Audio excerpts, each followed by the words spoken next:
Pero bueno, no pretendo hacer un análisis exhaustivo de la definición, ni mucho menos, sino que quiero ver qué ocurre en la práctica con el capital humano y la contabilidad.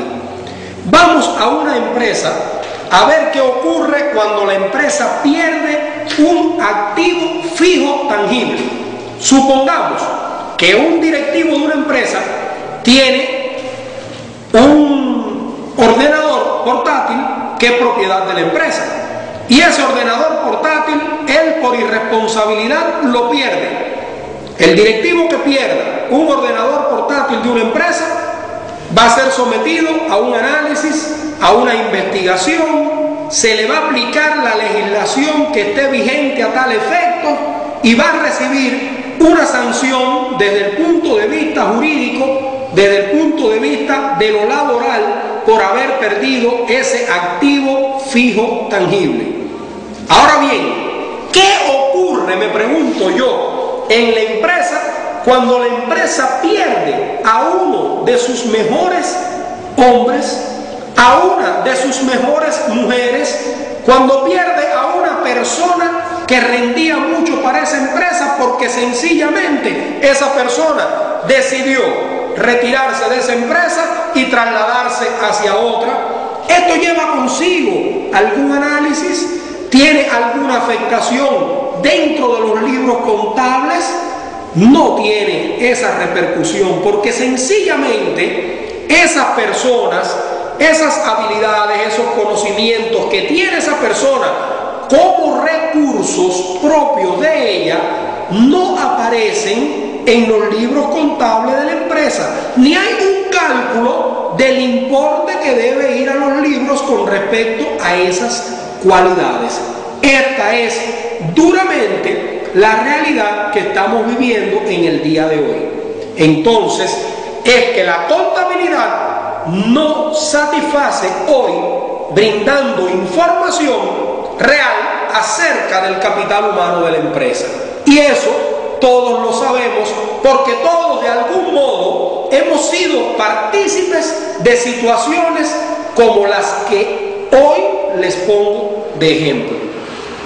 Sin embargo, para hacer un análisis de esta situación, debemos de referirnos necesariamente a la norma internacional de contabilidad número 38. ¿Por qué precisamente esta norma, la que se titula Activos Intangibles? Y tendríamos que ver qué es lo que pasa con la norma que no facilita un debido control de estos activos. Yo voy a partir el análisis de lo siguiente. Si tenemos una norma, la norma tiene que ser coherente, la norma tiene que ser precisa, y no ocurre así con la norma internacional de contabilidad número 38. Y voy a partir del análisis de las definiciones, que es lo que aparece en el párrafo 8 de la norma.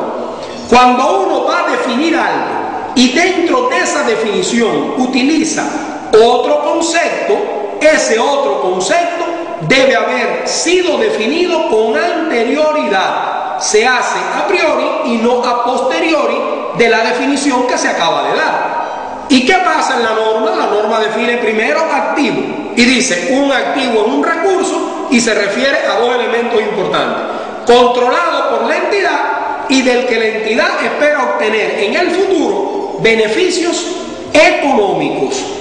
Una vez que la norma define activo, entonces pasa a la definición de activo intangible y dice: un activo intangible es un activo identificable de carácter no monetario y sin apariencia física. Si se reconoce el carácter no monetario, ya un tanto que se está hablando en cierta medida de alguna dificultad para medirlo con carácter monetario, pero además dice no tiene apariencia física. Y aunque utiliza la definición de monetario, es luego cuando define que son activos monetarios tanto el dinero en efectivo como otros activos por los que se van a percibir unas cantidades fijas o determinadas de dinero. Y yo me pregunto, y el capital humano no hace en realidad que se perciba por él cantidades determinadas de dinero. ¿De dónde sale el valor añadido a los productos y o servicios que presta una empresa? No sale de ese capital humano ese valor añadido. Sin embargo, esto no se tiene en cuenta hoy por hoy en los libros contables. Además, la norma intenta en varias ocasiones hacer no una definición, pero sí hacer una caracterización de estos activos. Y ahí no hay precisión, por cuanto en algún momento habla de la identificabilidad, luego define la identificabilidad. Imagínense que habla de identificabilidad en el párrafo 10, y en el 12 es cuando dice cuándo se satisface ese criterio de identificabilidad. Por otra parte, se habla de cálculo de probabilidad, se habla de que el coste del activo puede ser valorado de forma fiable, y estas son imprecisiones por cuanto cuando vamos a hacer un cálculo fiable estamos hablando de un cálculo seguro, de un cálculo bastante exacto, y no es precisamente lo que puede hacerse hoy por hoy con el capital humano, sino que con el capital humano se pueden hacer algunas aproximaciones. Es lamentable que nosotros vivimos en una realidad suficientemente inexacta, pero tratamos de hacer cálculos con exactitud sobre esa realidad. Y ahí yo digo que es donde perdemos el rumbo, porque las cosas inexactas deben calcularse con métodos inexactos para que se aproximen verdaderamente a esa realidad. Vemos que se aplica teoría de probabilidades, donde en realidad lo que hay no es aleatoriedad, sino hay incertidumbre. Entonces, cuando hay incertidumbre, hay que proceder con otra matemática que no es precisamente la teoría de la probabilidad. Hay que entrar a las aproximaciones, hay que entrar al cálculo de espertones, hay que entrar a la teoría de efectos olvidados, y en realidad no tomamos en cuenta todas las veces estos elementos a los que me refiero en estos momentos. En el párrafo 22, por ejemplo, de la norma, dice que la entidad evaluará la probabilidad de obtener beneficios económicos futuros. Dice, por otra parte, que representen las mejores estimaciones. Es decir, que la norma está reconociendo estimaciones, está reconociendo probabilidad, y por otro lado habla de fiabilidad. Esto debe buscarse en ese sentido una mejor coherencia en la norma, pero bueno, yo no soy un especialista en normas, ni mucho menos, y no quisiera entrar a profundizar mucho en el tema, dado que nunca me he dedicado a elaborar yo por escrito una determinada norma.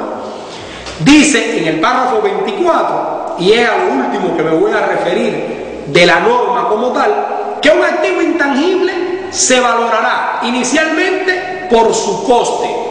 ¿Y qué se toma como coste de un activo intangible?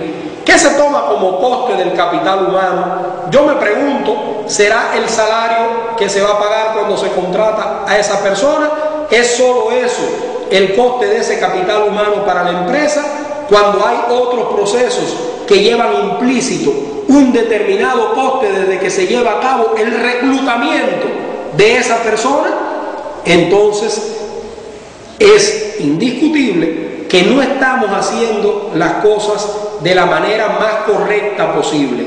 No nos estamos aproximando de verdad a la realidad como deberíamos aproximarnos. No obstante, a las imprecisiones que hemos analizado de la norma, pensamos que debemos retomar lo que dije al inicio de la conferencia, y es que los investigadores tienen necesariamente que ser capaces de romper paradigmas, porque hay investigadores que tienen ideas y tratan de ajustar sus ideas a los conceptos preestablecidos, a las normas preestablecidas. Cuando analizamos el concepto de contabilidad, nos pasa lo mismo que con el concepto de capital humano. ¿Cuántas definiciones de contabilidad pueden identificarse como definiciones importantes.